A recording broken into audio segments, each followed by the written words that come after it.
प्रदेश के वासियों, विशेषतः किसान भाइयों, मेरा नमस्कार आपको। इस समय पूरा देश वैश्विक महामारी जिसको कोरोना कोविड-19 के नाम से जाना गया है, इसका प्रकोप से सब भयभीत है और दुनिया के वो राष्ट्र जो अपने आप में दिग्गज समझते थे, उनके भी एक तरह से घुटने टेक गए हैं, चाहे वो अमेरिका हो, फ्रांस हो, जर्मनी हो, स्पेन हो, इंग्लैंड हो। तो ऐसे राष्ट्रों को भी इसने अपने जिस प्रकार से चपेट में लिया है, तो ये एक महामारी जैसे वुहान चाइना से ये निकली और उसके बाद पूरी दुनिया में इस प्रकार से लगभग 200 से ऊपर देश इसके चपेट में आए। भारत भी इसमें अछूता नहीं रहा, किंतु हमारी वर्तमान केंद्रीय सरकार ने इसकी पहचानते हुए समय समय पर अनेक योजनाएं लेकर के आए और दिशा निर्देश दिया। पूरे देश की जनता से उसको सहयोग मिला और आप लोग साधुवाद के पात्र हैं कि आज भारत इस वैश्विक महामारी से लड़ने में अपने आप को दुनिया के सब देशों से अग्रणी पा रहा है। इसका जो संक्रमण काल है वो लगभग 12-13 दिन में दुगना होने का, और दूसरे हमारे जो इससे संक्रमित हो जाते हैं उनसे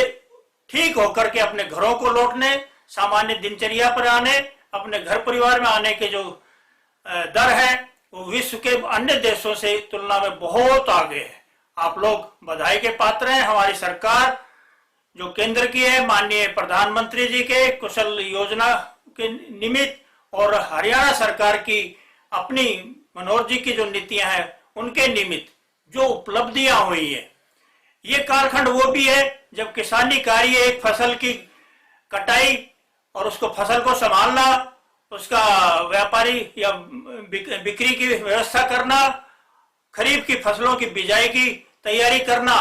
तो ऐसे में सब प्रकार की व्यवस्थाएं, क्योंकि किसानी कार्य वास्तव में इस प्रकार का है जो कभी रुका नहीं और न कभी ये रुक सकता।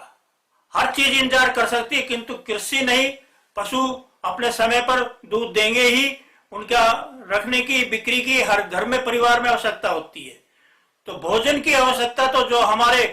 जो इस कोरोना के योद्धाएं हैं, चाहे वो हमारे डॉक्टर भाई हो, सैनिक भाई हो या दूसरे नर्सिंग स्टाफ हो, तो ये कानून व्यवस्था को संभालने वाले प्रशासनिक तंत्र हो, इन सबको भोजन की आवश्यकता तो होती है। और भोजन के बिना क्योंकि हमारा शरीर अपने आप को तैयार नहीं कर पाता, तो ये हर एक दिन प्रतिदिन जिस प्रकार से व्यवस्था की गई है, एक कालखंड ऐसा भी आया कि जब ये मजदूर जो थे, दिहाड़ीदार रोजाना की कमाई के कारण से जिनका परिवार की आजीविका चलती थी, तो सरकार ने उनको भी रोकने की व्यवस्था की गई, क्योंकि घरों पे पहुंचने के लिए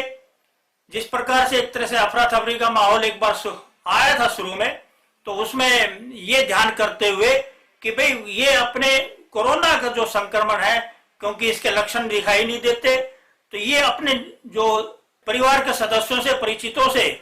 और रिश्तेदारों से जब मिलेंगे तो कहीं ये संक्रमण बढ़ ना जाए, इनको रोकने की व्यवस्था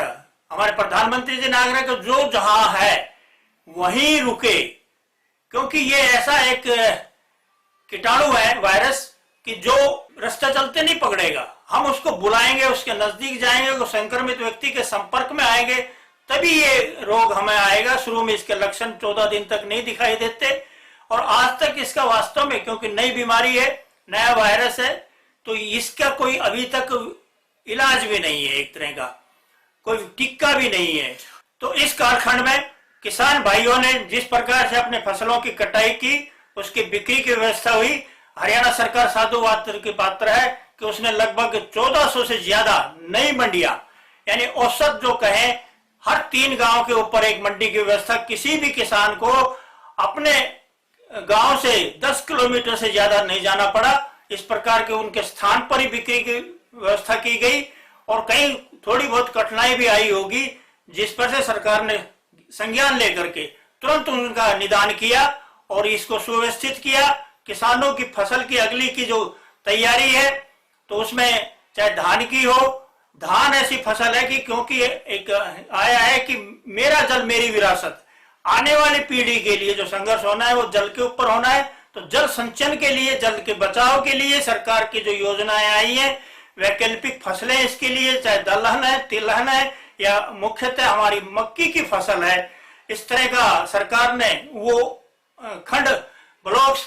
एक तरह से ये मार्क किए हैं जिनमें पानी का जो सत्र है औसत हमारा 45 मीटर से ज्यादा की गिरावट आ गई है भूजल स्तर में। तो ऐसे स्थानों पर इसकी खेती धान की को प्रोत्साहित ना करने के लिए कुछ योजनाएं दी है 7,000 रुपए प्रति एकड़ का। तो ये एक ताकि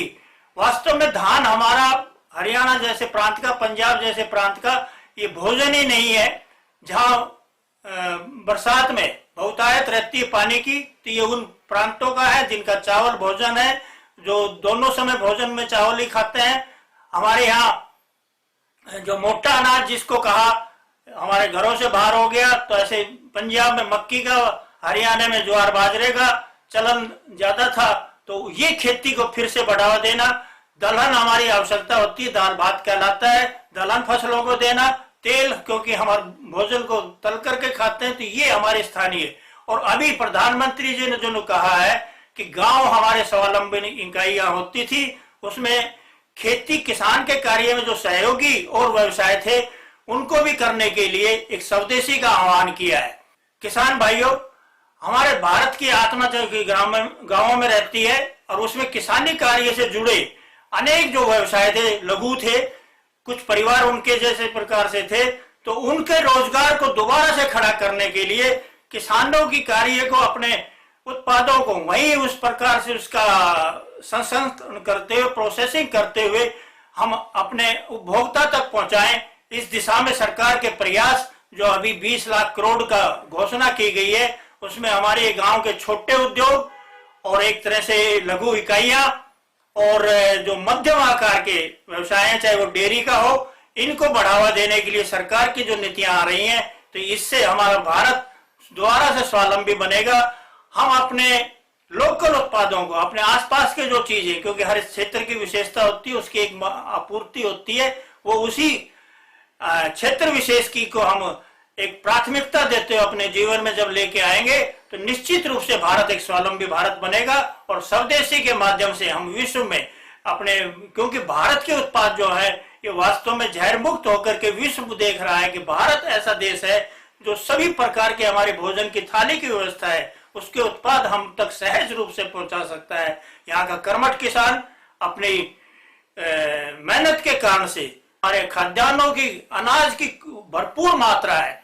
अब कमी है तो कहीं दलहन फसल की है, कहीं तिलहन फसलों की है और फल सब्जियों की है। इसको हम ज्यादा से ज्यादा बढ़ाएं, क्योंकि इनमें पानी की कम आवश्यकता होती है। उससे बच करके हम अपनी फसलों में विविधीकरण ला करके अपनी आय, जो प्रधानमंत्री का है कि देश अपनी आजादी की जब 75वीं वर्षगांठ 2022 में मना रहा होगा, तो ये इस कालखंड में हमें एक अवसर मिला है। इसको चुनौती के रूप में लेते हुए प्रधानमंत्री जी ने जो आह्वान किया है, हमारे मुख्यमंत्री ने जो इस प्रकार की एक तरह से हमें सुविधाएं देने की कोशिश की गई है, ये सब साधुवाद के पात्र हैं। मैं इनको बधाई देते हुए अपने इस आपसे ये विश्वास दिलाता हूं कि हमारा हरियाणा का किसान, हमारे ग्रामीण क्षेत्र अपने सब इकाइयों को एक तरह से पूरा जीवन देते हुए इस लघु उद्योग के माध्यम से भारत को स्वावलंबी बनाएंगे और हम लोकल उत्पादों, स्थानीय उत्पादों को प्राथमिकता अपना करके तो स्वदेशी के माध्यम से पूरे विश्व में भारत की अर्थव्यवस्था को दोबारा से सुदृढ़ करेंगे। आप सबका धन्यवाद। राम राम जी।